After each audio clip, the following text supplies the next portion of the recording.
I've already done a siege of Britain, siege of France. Now I guess it's the siege of Germany.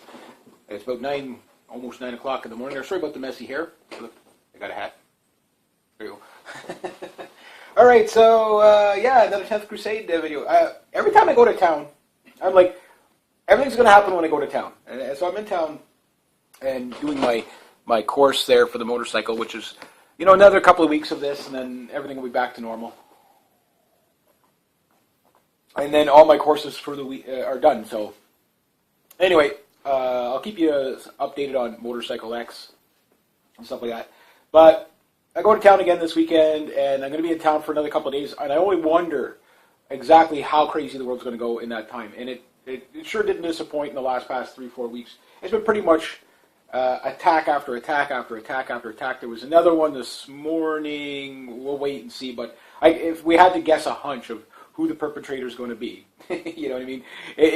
You'll be shocked if it's not the usual suspects, right? So, but again, what we're seeing, we see a guy blew himself up, and we've seen the kid that did the stabbing on the bus. This is in Germany, and then we've seen just attack after attack after attack. So 4 in the past week, possibly now 5, 10 people. If this one counts as an attack, it'll be 11 people dead in Germany. So what Angela Merkel is saying, and all the gaggle heads that are going along, again, putting ink to paper, saying, yes, we want this multiculturalism and stuff like that, an open border and whatever.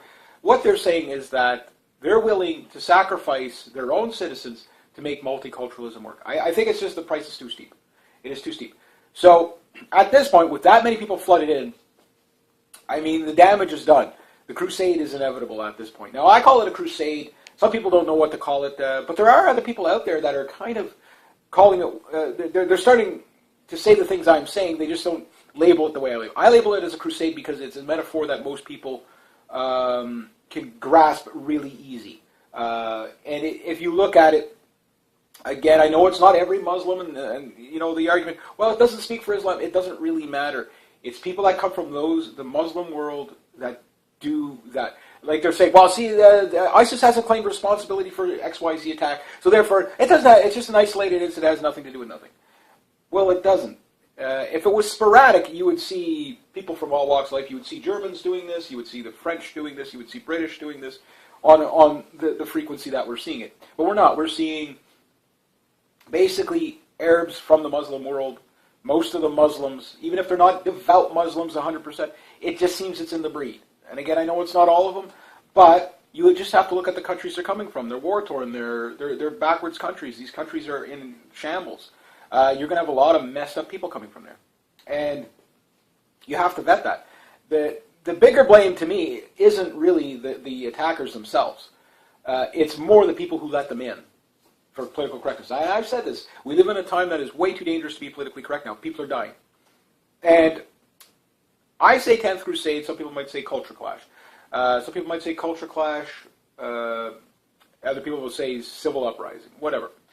So no matter how you look at it, you're looking at turmoil down the road. And it's here. And I've been saying something that now for, I guess, since the beginning of the migrant crisis where it was noticeable. But the migrant crisis doesn't really start only a couple of years ago. It goes back 40 years with these open door policies and mass immigration. Same problem we have here in Canada. We're just behind the times, so the crap isn't really happening here to the degree it's happening there yet. So we're about 8 to 10 years out from our culture clash at the current rate. Because even though the last government we had in power had some fairly reasonably high standards for immigration, which were good, the numbers are just too big for integration. People are coming in way too fast. And I can notice a difference between 2008 and now, just in Ottawa. Like, I mean, every second person that passes you is speaking a different language other than French and English. So culture clash is inevitable in Canada. It will happen in the big cities like Toronto or Ottawa or Montreal. More likely Toronto, Montreal, Vancouver, the big cities of Canada. Ottawa's still a relatively small city, fairly friendly for a city, that type of thing. So if people look at Canada and say, oh no, multiculturalism works in Canada, I mean, nobody's beating each other over the head there. The immigrants are very well assimilated. And there is some truth to that because it hasn't gotten out of control yet. But it's not sustainable. You can't bring in 250,000 people per year and then expect everybody to, just do fantastic. Now, even with the quota system and the point system that we had in our immigration system, which is a lot of European countries are saying we want to do immigration the way Canada does it. You have to peel back the numbers. You have to go tap on, tap off, where you bring people in as you need them, if you need them, and you have to shut it off, for a good while, so you can give a generation to integrate. And the way it used to work is people would come in as immigrants, they would struggle, they would make their way, they would get jobs, they would do this, they would build things for their family. Then the next generation would come along and they would do a little bit better. Then the third generation would come along to be fully integrated. But there would be a buffer zone in between generations. That made sense, and it wasn't, hundreds of thousands coming in or millions coming in. In Germany, they're talking with family reunification to have about 9 million people come in next year. We're going to let 1 million people in, but by the time you add up the entire family, and the grandma and grandpa, you got 9 million people coming in. I remember a German minister talking. This guy looked like he, was standing in front of a freight train. He had he was completely flush looking and stuff like that. So it's like, okay, well, don't you think you can call an emergency meeting? This is, if you can call for martial law and soldiers on the street and stuff like that, just the fact that we have to have soldiers on the street to and increasing police services and you might say militarization tells you that, okay, well, they can never get there in time. Look at all this stuff, the militarization and the police services in the States and all that. Not one of them has ever stopped an attack. Not one of them. So that's not the answer. The answer is the source. The source is you have people flooding in that should be internment camps, put them in there, figure out who they are. If they're not legit, send them home. Country of origin. They break the law, keep them locked up. Make example of a few of them, lock them up as terrorists, treasonous, because, and again, we should never, ever in any country allow illegal immigration. If they can't come through the front door, lock them up for treason. As foreign invaders. That's what you are. I don't care, man, woman, or child. You come through the front door, it doesn't take very long to register. It doesn't mean you'll get asylum, but at least we know you're there. We know where you are. We can keep track on you, whatever. But it's coming to the point where we're not going to be able to do sensible things like that. And it might sound mean now, but think of what is going to happen instead. Okay, you take my suggestion. You call me racist, bigot, whatever. Oh, you're xenophobic or whatever. Okay, right now I'm suggesting that and this is exactly why Japanese ended up in the internment camps in World War II. Because you don't know which ones are good, which ones are bad, right? And the internment camps, I don't like the idea of throwing people in internment camps, but you do need a deterrent. Number one, just cut off the welfare. That's the most peaceful thing you can do. Yes, they're going to riot at first, but then you round the people up that riot, make an example of them, put them in internment camp for 5 years, as basically as a sentence. If you rip up our streets, 5 years in a labor camp. Yes, a deterrent. Trust me, the freeloaders go home right away, and most of them will go peacefully. That's why they're ripping up the streets. That's why they're killing people. They can get away with it. The police aren't cracking down in Germany or France or any place, or in Sweden. I think again in Sweden there was another mosque firebombed or something, or a bunch of guys went in and busted up the place. Something like that last week. Again, I didn't get all the details on it, but it's going everywhere. So that's actually, we're in radical times right now. So it's not going to take much more to blow this over. And I said that Europe, if you were a migrant of any type, it doesn't really matter if you're a refugee or you've been born there or whatever. If you are a visible minority, which I don't know if you could really call them minorities anymore, because I think they're taking over. I think they're majorities. They might have slight majority status now in some of these countries, definitely in the cities. It's going to be a very dangerous place for you. And if I didn't care, I wouldn't say it. I don't want, some people are like, why do you always say you don't like to see people hurt? I hate these people, I hate those people. Yes, but you can get hurt too. If you've ever been in an actual brawl, an actual fist fight, I'm not talking schoolyard stuff, I'm talking like a bar brawl type thing, where it takes months for you to heal. It hurts. It freaking hurts. It's like you might have a broken rib or, busted jaw or knocked out a tooth or whatever. That's a brawl out of nothing.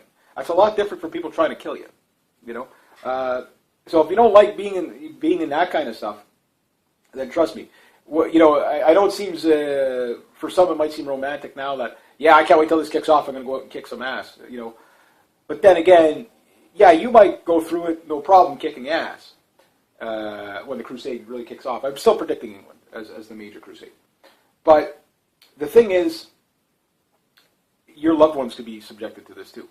And there are people that are doing nothing wrong and are contributors to society and stuff like that. And it's going to be unfair for them because, again, the one bad apple theory is going to take over. It won't matter if you were an outstanding immigrant or whatever and worked and integrated perfectly. One bad apple. All white people are racist. All blacks are criminals. All Jews are corrupt. All all these migrants. All Muslims are terrorists. The one bad apple theory. It's the way mankind has worked throughout history. It doesn't matter what your personal view is on it. In the masses, people do a dominant thing, and they go with the flow, right? So 3 to 5 years, if you're a Muslim and you're living in a European country, yes, you are going to be, bad things are going to happen to you. Right now, yes, you've got these emboldened ghettos and stuff like that, and Sharia zones and stuff like that, and they think they're going to get away with it, but they're not. One thing I've said, and I've said this a million times, and I don't think everybody quite understands when I say this, and I'm going to even throw in Stefan Molyneux's little saying here, because I think it just hits the nail on the head so well. Right now, and I'm going to put my case point on this, particularly in Germany. Right now, white people, or Europeans, whatever, are the least racist they've ever been in history, to the point of nihilism and complete altruism, where they're allowing people to come in and completely rip up their country, rape their women, destroy this. One of these attacks, I think, was at another festival or whatever. A complete attack, not only on the people, but on the culture, too. You have to understand, this is a culture war as well. That's what the Crusades are. They're culture clashes. It's very, very simple. And these attacks, are to the detriment of, to the white people of these countries and, these European countries, to the point of nihilism, where if you follow this route, you will be, basically a minority in your own country, and you will be wiped out. Trust me, when the Muslims take over Europe in the sense of a majority, I mean, you've already got a Muslim mayor in London, the laws are going to change. They're not going to stay moderate. These people will resort back to the mean. It's nothing personally against them. It's the way of life they want. That's the thing. And they will not make concessions for European ideas. So, with that said, white people are the least racist they've ever been in history. But the media promotes it as if it's some rampant problem. But the problem is white people are starting to turn racist. Now, for all those people out there that say, oh, white people are racist, I'm not saying there are no racist white people out there. There's racism in any culture, racism isn't a systemic thing. And even if you make the argument of systemic racism, it still backfires because there's laws that discriminate against, particularly single white males like myself. Minority hirings over, minorities and women get hired over white males at, pretty much any public service job whatsoever, that type of thing. So, yeah, you got laws like that all over the place, which people can tolerate that. What they can't tolerate is their loved ones getting blown up because some Durka decided to, he hates your culture. Came into your country while he hates your culture. It's like, and just wants to change that country into his culture. And the thing is I agree with Stefan Molyneux. White people are nice until they're not. And within the next 3 to 5 years, probably less now, it's probably more like 2 to 5 years because, I've been saying this for about a year. It's going to be a dangerous place for minorities. Yes, there's going to be crusaders coming out in the streets. These guys are going to be extremely racist. And I got to repeat this all the time because some people are joining this for the first time. I want you to think of it like a spear. The shaft of the spear is going to be made up of nationalists, which nationalism is rising in every country, everywhere. It's not as high here in Canada, but that's why I want to get out ahead of it, to plant ideas that are peaceful, nationalistic, but peaceful, before they get to the point of, everything's going to be irrational, nobody's going to be listening to anything, and things are just going to go violent. And then you're going to have the ferrule of the spear, which is going to be your nationalists. Okay, so you have your people that are coming out, just concerned citizens as the shaft of the spear. Then the ferrule of the spear is going to be nationalists. Now the head of the spear is going to be ultra-nationalists. These guys are a lot more hardcore, a lot more radical, even borderline, they're going to be violent. And at the tip of the spear, you're going to have neo-Nazis, actual neo-Nazis. They're going to be the smallest of the group, but the most radical of the group. Radical begets radical. You have radical jihadists, you're going to have radical groups. Both sides are two sides of the same coin. There's no reasoning with these guys. There's no, Hail Hydra. There's no difference. Now, who runs the show makes a difference of how violent it gets. So, the more racist Europeans actually become, the more racist white people actually become, the more minorities are going to be targeted. And when they do, once it starts, it's going to let's sing Kumbaya, can't we just all get along? That's out the window. I think it's already out the window now. It's just the clash hasn't really taken hold. Now, you also have to understand something else. Like Stefan Molyneux said, I don't know if this is an exact quote, but I really like the quote. White people are nice until they're not. And you can't look at history and say, okay, well, all these people that are bitching about, white privilege and, how racist whites are and how racist the Germans are and how racist the French are and how racist the Brits are because they don't want all this mass immigration. They have no idea what's coming at them. It's going to come as a snap. I say the biggest crusade clash, maybe 20,000 on 20,000. It might be that. So I think it's going to be bigger than that, but I'm going to stay conservative. 20,000 on 20,000. I don't know where it's going to happen. It's going to probably happen all throughout the UK, maybe. But I'm predicting, the big cities like London and stuff like that. When is this clash going to take place? I don't know. You have to remember, when it comes out, you saw a glimpse of it in the soccer tournaments in France, how quick things just went into, okay, you got a bunch of hooligans walking down the street from fans from this team, fans from that team. Next thing you know, there's chairs and everything flying throughout the street. It's going to look like that, only people are actually going to want to kill each other.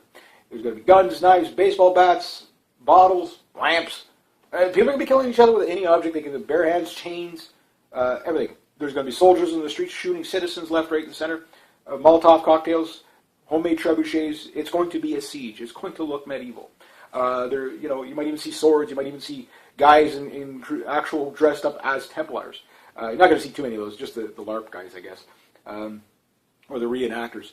You have to understand that you're dealing with at that point, you'll be dealing with a prime medieval ideology. And this is going to come back to Germany as well. I see Germany as the number 2 snap. France will be the last. Then France, and then Sweden will probably be the last. But probably the worst will be Sweden because of the repression of the men in Sweden. They're mind fucked right now. That when they get a taste of testosterone, they're going to go berserk. They're going to get a taste of blood. There's going to be red ice. You know what I mean? And it won't be whale blood. They're going to go berserk. You know what I mean? And you're going to see this go throughout Europe to the point where it could even lead to wars between European countries. That's why it depends who gets out in front. If you can keep it nationalist, ultra-nationalist at the most, Europe will be saved, so to speak, but it will be bloody. If you can keep it at the nationalist level, you might be able to take back things through policy and sensible immigration acts, etc., etc. But they've got to kick people out. There's this idea. Well, you put a foot on our soil, therefore you're now a citizen, and we can't do anything to you. Look, France might be the birthplace of liberty, but it also might be the place where liberty dies. Via revolution, whatever. And in France, again, I'm not the only guy saying this stuff. I'm picking up on other people. Some people still can't see it. They're like, no, I go to my job. Everybody's nice to me. I'm a minority. I have no... And yeah, you're not seeing it now, but it's coming. Because it's a subconscious thing that hits. And you have to understand, the first 9 Crusades. One of the Crusades was 100 years before they even bothered to retaliate against the Ottoman, pretty much the Ottoman Turks, right, and the Muslim invasions. They put up with it for a long time. So how long do they put up with this? I don't know. But in the modern age, I don't think as long as you think. Why? It's too easy to snap. So there's the thing is that it's getting to the point that all the politicians that put ink to paper that were for open door policies, even Hollande is kind of sort of admitting that we made a mistake. But they can't fully admit it because then they'll have to take ownership of that, and that will be accountability. And God forbid a politician have to face up to accountability. But the same thing with Merkel. She's even saying, well, we may have accidentally let some terrorists in with the asylum seekers, but it's worse than that. Because some of these attacks come from people that were in the country for decades. And I say, yeah, but these are all mentally ill people. Well, I would agree with you to a point. Yes, the crazy snap first. There's no doubt about that. But the thing is this. These are unvetted people, and these are people that are going along with a barbaric ideology. Even if it's, they're not the good Muslims, or good Muslims, but you're missing the point. They're following a branch of it that is radical. It's there. You can't deny it. You can call me racist and bigot till I'm blue in the day, but I can point to the bodies. It is what it is. And it's either, okay, you accept that we're going to lose XYZ amount of our citizens to these terrorist attacks, but we'll have this great multiculturalism thing that people don't integrate or whatever. Or you say, okay, we're going to have to make some tough decisions. This idea of liberty for all is going to disappear. It will be an us versus them mentality It already kind of is. But I think even the progressives, like the regret, like there's some people that are so brainwashed you can't reach, and unfortunately, most of these people are in power. But the other thing is, you're seeing people that would not too long ago be screaming racist, bigot, racist, are now okay. I see it now. I see what they're talking about. And sensibility will, self-preservation and sensibility. Most people have it. So over there in France, you've got this politician that says the gun ownership in France, the gun owners are getting ready to basically cause a revolution. They're getting ready to kill migrants. That's that thing. Germany's trying to strike a thing so that they can open fire on citizens, so to speak, and use the military against the citizenry. They're going to have to. That's the only way to stop the invading hordes. I'm still predicting gunboats in the Mediterranean at some point. It'll probably at first be a bunch of hooligans going sinking rafts with people in them. People are going to die on this. That type of thing. But it's where I think the biggest clash, where the clash is going to really speed up. And I call these little things that we're seeing, these terrorist attacks, these are the first skirmishes of the Crusades. Okay? They're not clashes yet. At first you'll see that. And then people get fed up. And then you see some retaliatory attacks or whatever. And then you're going to see the clashes where hooligans versus jihadis. You know what I mean? That type of thing. You're going to see that.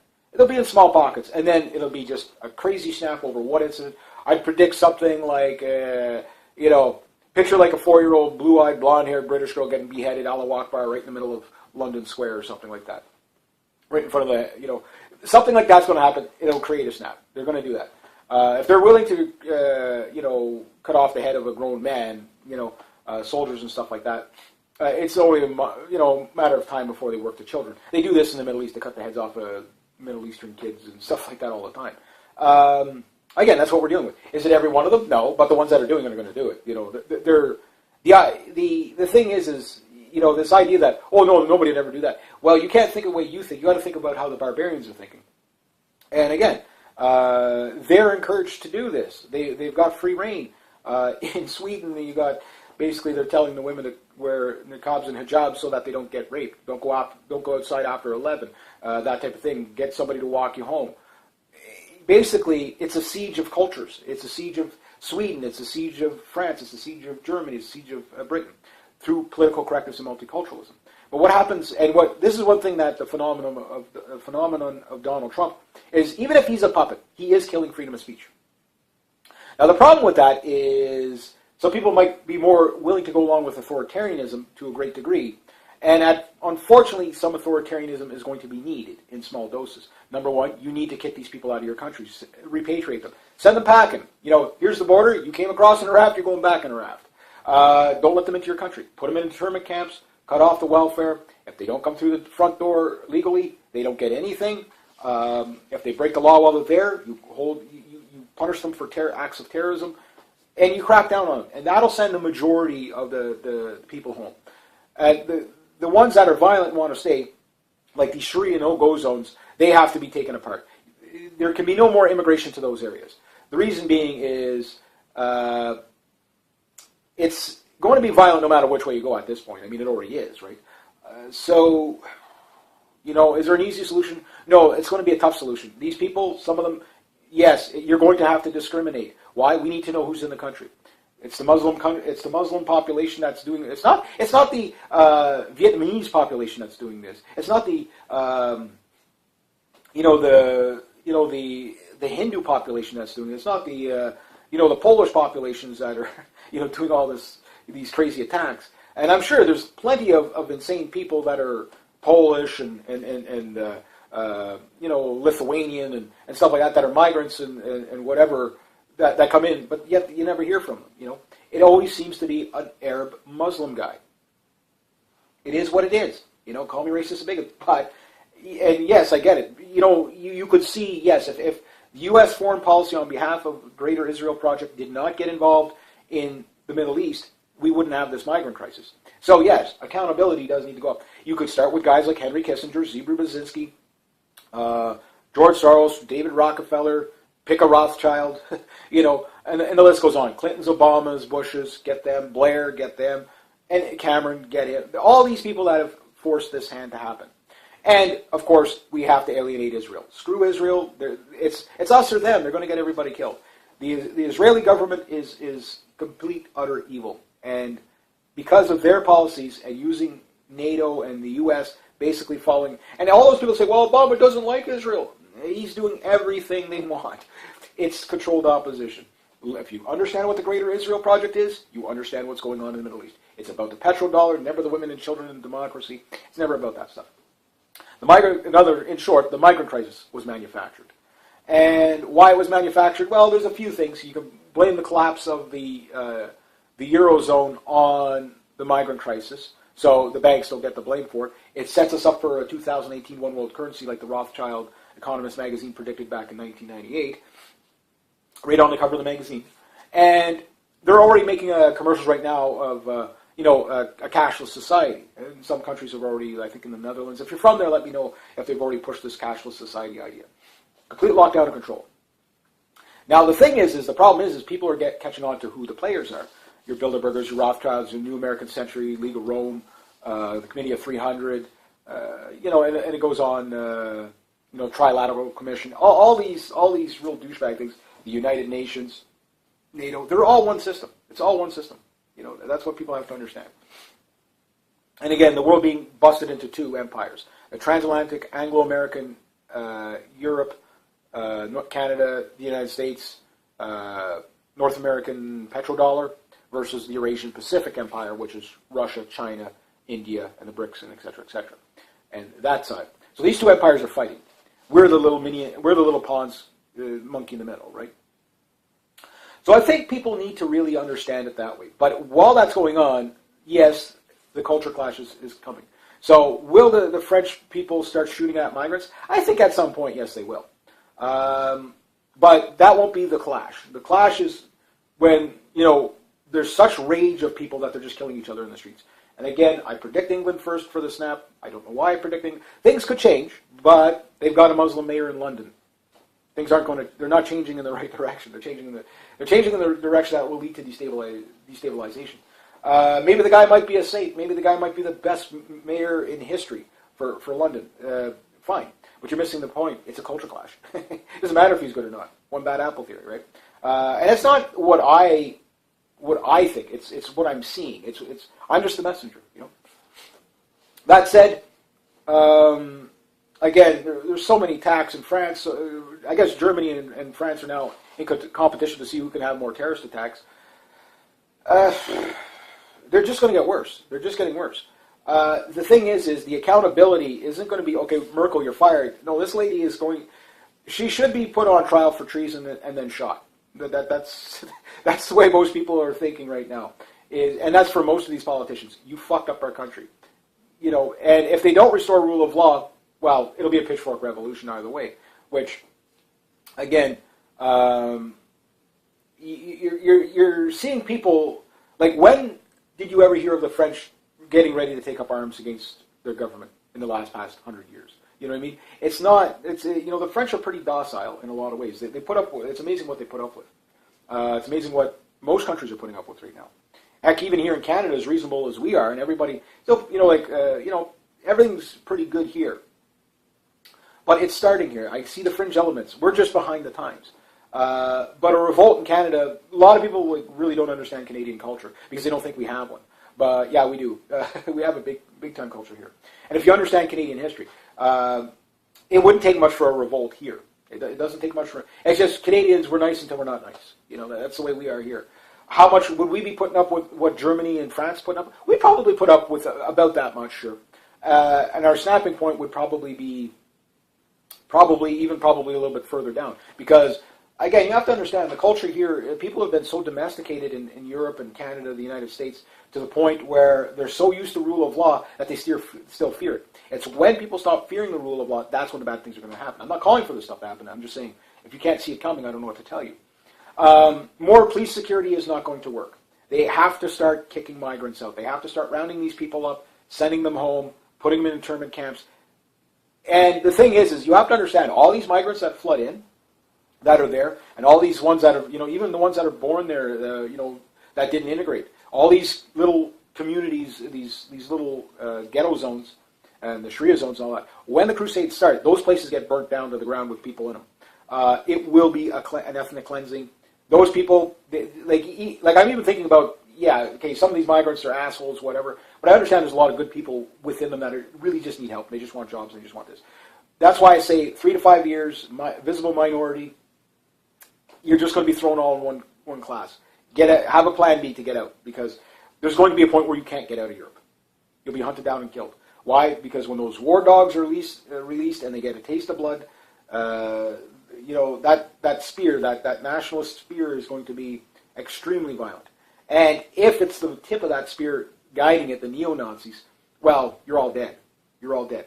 And I mean real, literal neo-Nazis, swastika tattooed, Zeke-hailing neo-Nazis, and they're going to be all throughout Europe. They're already there. It's just they haven't been let loose yet. That's the thing. They still believe in rule of law. You also have to understand this whole crusade is as much as a physical battle as it's going to be. That comes after. It's first the war of the mind. The war of the mind part is, again, people. Well, phase 1.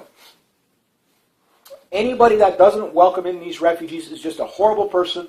There was a dead boy on the beach, a dead baby boy on the beach, and if you can't open your heart to these migrants, you are a horrible person. You are a racist and a bigot. Blah blah blah.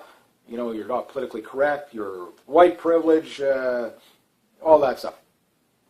Phase 1, extreme denial. Extreme gullibility. They start flooding in. A few incidents happen. It's an isolated incident. Don't paint them all with one brush. It's just a few. You're still a racist and bigot, stuff like that.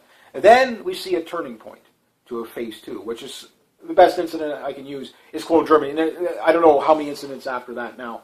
Pretty much every music festival has a migrant groping women, attacking women, raping women connotation to it. The migrant rapes are through the roof right now. That comes. Then there's the silence of, okay, how do we respond to this? Confusion. It's a confusion phase of this. The second phase is confusing. Because the people that were holding refugees welcome signs, how come some of them are attacking us? I don't understand. We're helping them out. So they're still stuck in their ways, but now they're confused. Because they're like, well, yeah, but these people are just going to hijack this and use it to their advantage. And you hear like mainstream media talk about, the far right which is really upper nationalistic left. And if you don't understand them as upper nationalistic left, you're going to be confused. They're not right at all. They're upper national. They're as nationalistically left as on the Nolan scale as you could possibly imagine. And I do encourage people to go look at the Nolan scale so that they understand the difference between the left, the right, the up and down. Like Ronald Reagan said, there's not only left and right, but there's up and down.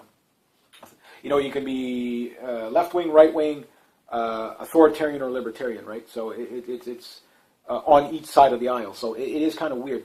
But the more authoritarian you go, the more you resort back to the left. Just so you know, because it's control, right? Control and collective. So go look at that if you don't know where you stand, the Nolan scale, politically, and then you'll get an idea. Then you understand who's saying what. And the authoritarian left is still stuck. These people are so far brainwashed or so far left, you got to feed them with a slingshot, right? But you got these people that are now in phase 2 that they're confused. So like, okay, well, I can't really say these guys are wrong, but I don't want to give them ammunition, so I'm not going to say anything. Then phase 3, the attacks keep going, and I think we're getting into that phase 3. People are getting mad now. People are waking out of. They're coming out of the ether. These people that are coming in are fucking dangerous, and the ones that are already here are now becoming dangerous too. Because even though they, when you get the, oh yeah, but this guy wasn't a migrant. He was here for 10 years. That's even worse. It means he didn't integrate. Again, look at your crime stats. Now it might be harder in Europe because they won't add ethnicity or race in it. But if you can find that out, you find out right away that who's doing the crime. It's always going to be the minority communities do more crime than the indigenous populations. This holds true to any country at all. You could go to Japan, you can go to Timbuktu, you can go anywhere.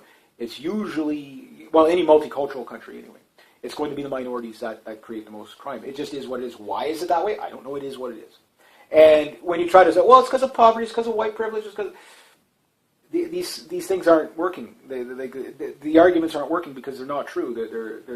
There's something else that's at play. And I think it has more to do with cultural. I tend to be more of a cultural nationalist than an ethno-nationalist, but I do understand that two can clash. Cultures will clash as much as races will clash. It is what it is. It doesn't mean I really want that or anything like that. It is what it is. You have to point it out. And so it means you have to have the big boy conversation. You have to put on your big boy pants and you have to have the difficult conversation. Political correctness, the more you try to save it, the more radical you have to become to be blinded to what's going on, and you got to see it for what it is, and what you're going to see is in that phase is, right now people are, you don't have the media coming out for weeks on end telling us that it has nothing to do with Islam, whatever. It's kind of, okay, another time. But we're not sure yet, so it's moved to that, right? We'll wait and see who it really was, because they can't just go on the defensive right away, because the backlash from going on the defensive right away, when people are already going to, place bets saying, 1,000 to 1, it's this guy. It's going to be a Muslim Arab. Who cares if he's a devoted Muslim or not? And if you're a Muslim, listen to this. You have to understand. It doesn't matter if you're the peaceful Muslim. These ones aren't. It doesn't matter if this guy doesn't pray 5 times a day. He's a spokesperson for you. You got to think about the one bad apple theory. So I don't know if I can make it any more clear to people what we're really looking at. And maybe I don't articulate myself well enough for people to get it. Some get it, some don't. But you have to clear your mind of your hardcore bias on one side or the other. You have to look at it as the bigger picture. And I think I do pretty good at that. Is that the bigger picture is it's a culture clash. It's not about the individual. It's not about the moderate Muslims. It's not about it's Islam and the Western civilization are clashing. It's only a matter of time before you get your Richard the Lionheart or Charles the Hammer Martels. They are a byproduct of response to Islamic aggression. It doesn't matter if these people are the minority. It doesn't matter if they're, it'd be different if we were talking one terrorist attack a year or one terrorist attack every 10 years or something like that. Then people would say, well, no, it's an isolated incident, it has nothing to do with nothing. 5 in a week in a westernized country. I need you to think 400 years ago, where, just right around the time of the Renaissance and a little bit before, where Europeans didn't tolerate each other, let alone anything. They didn't tolerate anything. Back when they were extremely nationalistic in a lot of ways. 100 Years' War, France and England. There's ethno-nationalism to the extreme, right? The Crusades, that again, in response to whatever. The catalyst doesn't really matter as much as the conquest, right? That might not sound logical, but it's true. Because the idea, once these people get a sense, and you have to understand, you have Europe, Canada, the United States, a whole generation of men that have been feminized, beaten down, emasculated, and put in a place, told to shut up, whatever. Now you're going to give them a taste, and you can see this in the Middle East. You're going to give them a taste of blood, a crusade. The thing about that, and this is the really dangerous part of it, is that it's not, we don't live in the horse and buggy and sailing ships era anymore. We live in a very mobilized area, generation, time period, where you want to be somewhere, jump on a plane, you could be anywhere in the world in hours, right? And we're at a time when men, family men, they've got a cause. They've got their children, they've got their wife, they've got, the dog, the 3 goldfish, the 6 cars, the SUV, the camper, the boat, the whatever. They got their castle to take care of. So they're preoccupied with that. That's their cause in life, making sure little Sally doesn't go out too high on the phone bill, making sure little Tommy doesn't spend too much time in front of the TV playing video games, and get them outside, get them exercising, all that kind of thing. Keep the boys from the teenage daughter, make sure your son doesn't get a girl pregnant, that type of thing. That's what they're occupied with. Make sure your wife's happy. Okay. Those men don't have to worry about it. Doesn't matter what culture, doesn't matter what religion. When they're family men, 9 times out of 10, that's the best cause a man can have. Why? It's the most peaceful one. But we have a generation of men, and I guess I'm part of it, that are living in basements, brideless, childless. Now, I'm a peaceful guy, and I chase after everything. I go the venture route, getting my motorcycle, fixing up my boat, that type of thing. So I got that. Those are my causes. And blogging. Those are my causes. That's my causes in life, right? That's what I do. And I play music. I do those things. So I'm kind of like a Renaissance man in that sense. I do art. You guys know what I do. So that keeps me occupied, keeps me happy, keeps me stimulated. And it doesn't keep me lagging for something or wanting for something in the sense of got to have a higher purpose. But not every guy's like me. There's a lot of guys out there that get up in the morning, they go to their job, Pick a country. They've got no wife, no kids, no cause. They've got very few possessions,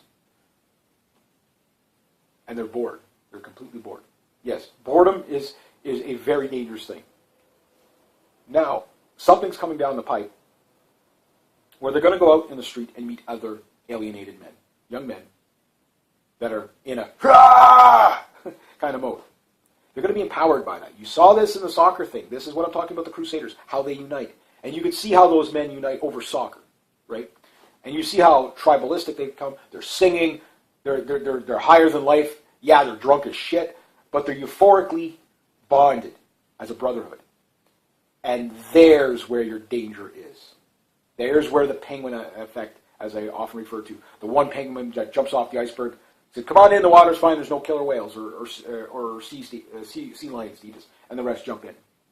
It's that kind of a snap that happens. And if the world isn't ripe for alienated men to go to war with each other over what, pick a cause, any cause, a crusade will do just fine. There you go. There you go. The recipe is set. We just have to turn the stove on a little higher. Now, take those alienated men, okay, who still, at this point, still believe in rule of law. How do we know this for sure? There are no dead Muslims all throughout, Europe. That's going to be your indicator that the rule of law is left. When they don't care if they go to jail. They don't care. They're going to come to the streets and they're going to kill everything. That's coming. And people don't see it right now. So, it'll never get that bad. And never say never. The Titanic was never supposed to sink. No one could perceive 9/11. Oh my God, that was unthinkable. Pearl Harbor.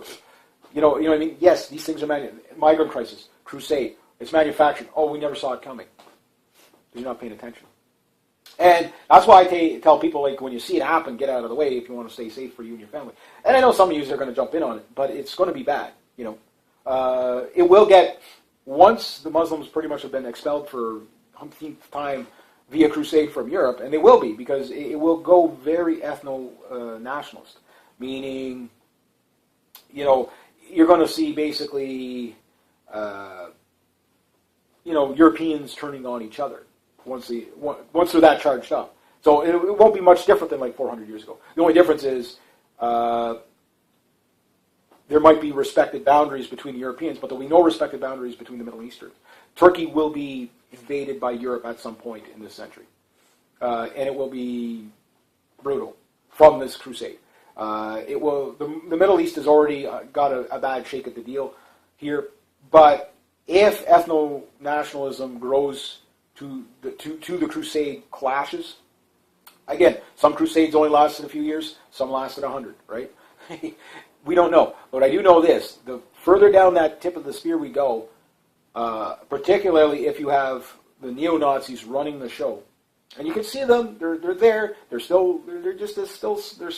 But as that group grows, all these groups are growing, and as they get more radical, yes, they will just ethnically cleanse the Middle East. There's going to be nobody to stop them. There will be no Rothschild-backed allies to stop these people. Jews themselves, they're going to be thrown in on this. Any Semite is going to be thrown in on this. And that could lead to wars for God knows how long. We already got war in the Middle East going on for how long? I do believe there will be lines that won't be crossed, but I do believe because of Turkey's proximity to Germany, once the Germans overthrow the Merkel government, that's inevitable now. It's like,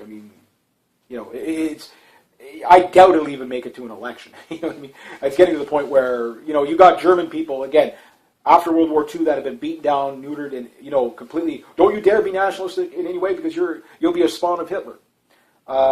It's going to go full circle. They're going to be worse than Hitler. So once they get rid of the Merkel government, whichever government takes over, then goes on the defensive to Turkey, and then of course Turkey will have all kinds of, you have Erdogan who thinks he's the new Ottoman Turk empire, ruler of the new Ottoman Empire, right? And the man's completely batshit crazy. And it looks like the coup that went on in Turkey looks like it was Erdogan's doing anyway. His airplane was in the air and they had fighters, opposition fighters in the air, and they didn't shoot him down. So, okay, it's a little bit obvious. But they could be switching to the Russian side too. It's hard to say. Again, these are dirty things. But that said, it could lead to Germany in the future with a nationalistic, extremely nationalistic government rolling tanks into Turkey. Now, the Turks are pretty well set up from NATO and stuff like that, but it won't happen under a unification of NATO. It might actually happen under a unification of this new EU army that's coming out, or a sole German expedition into Turkey, and it's going to be an ethnic cleansing. You know, they're going to move that border back. Right now you have Kurds and Turks clashing in German streets. And something I noticed here in Canada as a kid, like, how long is it before you take Refugee A and Refugee B who've been fighting each other in their home country, you bring them in enough numbers, how long till they fight here, right? So, and again, of course, this day and age, people know who put ink to paper. It's not the cloak and dagger of, like the Bilderberger types is no longer sustainable. And we can name people. We could say this person signed this policy. This is where Agenda 21 and Agenda 2030 came from the Rothschilds, Rockefeller, United Nations, and stuff like that. And people are going to say, okay, well, it's this group of people. So, again, Jews, they're going to have to leave because, number one, you've got Muslims flooding in. So the Jews are already in exodus throughout Europe as it is. And number two, they're not going to get any salvation when people look at every policymaker happens to be a Jewish Zionist. And most people are going to distinguish the Zionists from the Jews. I don't think there's a Jew around every corner trying to get us. I know that. The same way I know not all Muslims are terrorists or whatever. But I also know the one bad apple theory. Every policymaker we're looking at that wants to bring in these radical ideas are connected to Zionism. And that is the thing. I don't know if you guys have seen that thing that's going on right now with the Jews in brackets, or quotations or whatever. And it became a hashtag or whatever. And the funny thing about it, it came out as a joke, but it worked as, like basically they go in these quotes or whatever, these, I forget the proper name for these things. My grammar's horrible. My spelling's even worse. So around every Jewish name, what they were doing was going, I forget what the name, I caught it off of Red Ice Radio, but these guys were talking about, okay, every time we see a policy that comes out that's anti-gun, pro-open door border, pro-Muslim immigration, all this stuff, it's always a Zionist. So they started putting quotations on it. But then Jews started doing it to themselves. So it's like, okay, yeah, but you don't understand. The whole point was to put that around your name so you knew that this person was another Zionist. So, and they want to hijack it, turn around, say, "Oh no, well, ha!" In your face. But it's like you just gave away who you were. So I guess they didn't understand what the joke was or whatever. But you can see how it brands itself. And again, I don't hate anybody, stuff like that. But I can see it for what it is. The Zionist policymakers will lead to the 110th expulsion of the Jews, and this time it's not going to stop. Because remember, if Europe turns super hyper-nationalist to the point of neo-Nazism, there's going to be ethnic cleansing throughout the Middle East beyond what we see right now. And it won't be done for, oil and stuff like that. It'll be done for the sake of ethnic cleansing. You can look at Bosnia, you can look at Sarajevo, you can look at Croatia, back in the 90s, with all these the things going on there, Serbia, all that. You can see how those clashes went. And when it gets to the point of insolvency, it's like, well, this one might be a good one, that one might be a good one, that one might be a good one, but I don't know about these ones. Put them all, line them up all in front of the same ditches. That's what happens. That's how ethnic cleansing happens. A lot of people don't understand how it happens. It hits a point of insolvency where, we're either going to fight for another 100 years or we're going to kill all these people now. That's the way every ethnic cleansing works. It's like, we don't know, man, woman, or child, we got to contain it. So, it's an insolvency. It's horrible. And again, I never call for genocide, but I can see it coming. And trust me, we might be a decade away from that, but it's coming. These are the early stages. People are going to read the history books in the future, and they're going to look back and they're going to say, how did these people let it get so bad? That genocides wouldn't happen if they would have taken precautions now. And the thing is we're not past the point of no return, because there is no point of no return. It's just how bad you let it go. Right now, we've already got people dead. We can already point out the bodies because of the mass open door immigration. And even at that, they have to kick the people out of the country. And Netherlands, I think, is going to be the first to probably do it, where they're saying, okay, we're going to take people and send them back to their country of origin if they're not legitimate. So yes, you're going to have to round people up. Yes, you're going to have to be stereotyping. You're going to have to be bigotry. Is it fair? No, but we got 10 dead bodies this week. What's next week hold? And if we let it go for another year, what is it going to be, 100 people dead per week? 200 people dead per week? We let it go for 10 years. Is it going to be all out civil war? Of course. You got to look at these things. Okay, you might offend people now, but you'll save the Muslims in the long run. You know what I mean? That's the point that trust me, it's better for everybody if we're a little bit tougher with our policies now. We should have been, if we would have been sensible. Like Canada, we could completely avoid all this. All we have to do is cut back on our mass immigration and reinstate the last. Even if, like, there's some things about the previous Immigration Act that the new one's going to be open door completely with Trudeau, which will lower the standard to the point where we've got third worlders coming in. He's already talking about bringing in people at the age of 50, not have to, and older, don't have to learn French or English. So how are they going to integrate in the society? They can't. He's just creating a welfare class. That's all he's doing. Which will create ghettos. Ghettos will create crime. Crime will create clashes. Clashes will create war. And war will create genocide. So, to me, it's easy. So for the poor people over there in Germany, yeah, you got your work cut out for you. You have to get Merkel out of there. You have to get all those people out of there. It'd be nice if it could be done with rule of law. And these are treasonous people. Every country right now has treasonous government. Right, Missy? I'm going to have to wrap it up. But anyway, always so much more I could say about it. But just things to watch for. We'll have to watch out to see what happens. I guess if I end on one thing, again, be prepared for this. What happens? I don't like to see anybody get hurt. I don't care who they are. It's just some people, the willing participants are going to play. There's nothing you can do about that. If you don't want to be caught up in it, when you see it happen, recognize it for what it is. It is a crusade. Get the hell out of Dodge. You know what I mean? So have a plan B, because even if you have nothing to do with nothing, you have to think one bad apple theory. That's what tells you what you need to know. That it won't matter if you're good or bad, because people are acting as a collective group, as penguins going off the iceberg. They're just going to follow along and club each other over the head, beat each other senseless, and kill each other. So if you don't want that for you or your family, have a plan. If you have to move, you have to move. It's not fair, but it is what it is. So anyway, if you like this kind of content, please consider making a donation to the channel. Links down below. Thank you so much to everybody who has. If you want to make a couple of bucks for yourself, check out my TSU link. It's down below as well, and you can make a couple of bucks like that. Next to that, rate, subscribe, share, comment, like, but treat yourself and each other's. Always do the right thing and have yourselves a great day. G'day, hi, and welcome. All right, I've already done a siege of Britain, siege of France. Now I guess it's the siege of Germany. It's about almost 9 o'clock in the morning. Sorry about the messy hair. I got a hat. There you go. All right, so another Xth Crusade video. Every time I go to town, I'm like, everything's going to happen when I go to town. And so I'm in town and doing my course there for the motorcycle, which is, another couple of weeks of this, and then everything will be back to normal. And then all my courses for the week are done. So anyway, I'll keep you updated on Motorcycle X and stuff like that.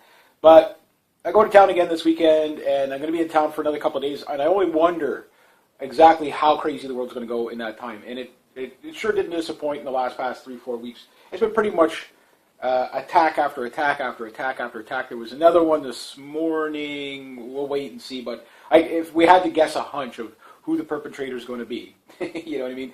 You'll be shocked if it's not the usual suspects, right? So, but again, what we're seeing, we see a guy blew himself up, and we've seen the kid that did the stabbing on the bus. This is in Germany, and then we've seen just attack after attack after attack. So 4 in the past week, possibly now 5. 10 people, if this one counts as an attack, it'll be 11 people dead in Germany. So what Angela Merkel is saying, and all the gaggle heads that are going along, again, putting ink to paper saying, yes, we want this multiculturalism and stuff like that, an open border and whatever. What they're saying is that they're willing to sacrifice their own citizens to make multiculturalism work. I think it's just the price is too steep. It is too steep. So at this point, with that many people flooded in, I mean, the damage is done. The crusade is inevitable at this point. Now, I call it a crusade. Some people don't know what to call it, but there are other people out there that are kind of calling it, they're starting to say the things I'm saying. They just don't label it the way I label it. I label it as a crusade because it's a metaphor that most people can grasp really easy. If you look at it, again, I know it's not every Muslim, and the argument, well, it doesn't speak for Islam. It doesn't really matter. It's people that come from the Muslim world that do that. Like they're saying, well, see, ISIS hasn't claimed responsibility for XYZ attack, so therefore, it doesn't. It's just an isolated incident. It has nothing to do with nothing. Well, it doesn't. If it was sporadic, you would see people from all walks of life. You would see Germans doing this. You would see the French doing this. You would see British doing this. on the frequency that we're seeing it. But we're not. We're seeing basically Arabs from the Muslim world, most of the Muslims, even if they're not devout Muslims 100%, it just seems it's in the breed. And again, I know it's not all of them, but you would just have to look at the countries they're coming from. They're war-torn. They're backwards countries. These countries are in shambles. You're going to have a lot of messed up people coming from there. And you have to vet that. The bigger blame to me isn't really the attackers themselves. It's more the people who let them in for political correctness. I've said this. We live in a time that is way too dangerous to be politically correct now. People are dying. And I say 10th Crusade. Some people might say culture clash. Some people might say culture clash. Other people will say civil uprising. Whatever. So no matter how you look at it, you're looking at turmoil down the road. And it's here. And I've been saying something that now for, I guess, since the beginning of the migrant crisis where it was noticeable. But the migrant crisis doesn't really start only a couple of years ago. It goes back 40 years with these open-door policies and mass immigration. Same problem we have here in Canada. We're just behind the times, so the crap isn't really happening here to the degree it's happening there yet. So we're about 8 to 10 years out from our culture clash at the current rate. Because even though the last government we had in power had some fairly reasonably high standards for immigration, which were good, the numbers are just too big for integration. People are coming in way too fast. And I can notice a difference between 2008 and now, just in Ottawa. Like, I mean, every second person that passes you is speaking a different language other than French and English. So culture clash is inevitable in Canada. It will happen in the big cities like Toronto or Ottawa or Montreal. More likely Toronto, Montreal, Vancouver, the big cities of Canada. Ottawa is still a relatively small city, fairly friendly for a city, that type of thing. So if people look at Canada and say, oh no, multiculturalism works in Canada, I mean, nobody's beating each other over the head there. The immigrants are very well assimilated. And there is some truth to that because it hasn't gotten out of control yet. But it's not sustainable. You can't bring in 250,000 people per year and then expect everybody to, just do fantastic. Now, even with the quota system and the point system that we had in our immigration system, which is, a lot of European countries are saying, we want to do immigration the way Canada does it. You have to peel back the numbers. You have to go tap on, tap off, where you bring people in as you need them, if you need them, and you have to shut it off, for a good while so you can give a generation to integrate. And the way it used to work is people would come in as immigrants, they would struggle, they would make their way, they would get jobs, they would do this, they would build things for their family. Then the next generation would come along and they would do a little bit better. And then the third generation would come along to be fully integrated. But there would be a buffer zone in between generations. That made sense, and it wasn't, hundreds of thousands coming in or millions coming in. In Germany, they're talking with family reunification to have about 9 million people come in next year. We're going to let 1 million people in, but by the time you add up the entire family, and the grandma and grandpa, you got 9 million people coming in. I remember a German minister talking. This guy looked like he was standing in front of a freight train. He had he was completely flush looking and stuff like that. So it's like, okay, well, don't you think you can call an emergency meeting? This is, if you can call for martial law and soldiers on the street and stuff like that, just the fact that we have to have soldiers on the street to, and increasing police services and you might as well say militarization, tells you that, okay, well, they can never get there in time. Look at all this stuff, the militarization and the police services in the States and all that. Not one of them has ever stopped an attack. Not one of them. So that's not the answer. The answer is the source. The source is you have people flooding in that shouldn't be. Internment camps, put them in there, figure out who they are. If they're not legit, send them home. Country of origin. They break the law, keep them locked up. Make example of a few of them, lock them up as terrorists, treasonous, because, and again, we should never, ever, in any country, allow illegal immigration. If they can't come through the front door, lock them up for treason. As foreign invaders, that's what you are. I don't care, man, woman, or child. You come through the front door, it doesn't take very long to register. It doesn't mean you'll get asylum, but at least we know you're there. We know where you are. We can keep track on you, whatever. But it's coming to the point where we're not going to be able to do sensible things like that. And it might sound mean now, but think of what is going to happen instead. Okay, you take my suggestion. You call me racist, bigot, whatever. Oh, you're xenophobic or whatever. Okay, right now I'm suggesting that, and this is exactly why Japanese ended up in the internment camps in World War II, because you don't know which ones are good, which ones are bad, right? And the internment camps, I don't like the idea of throwing people in internment camps, but you do need a deterrent. Number one, just cut off the welfare. That's the most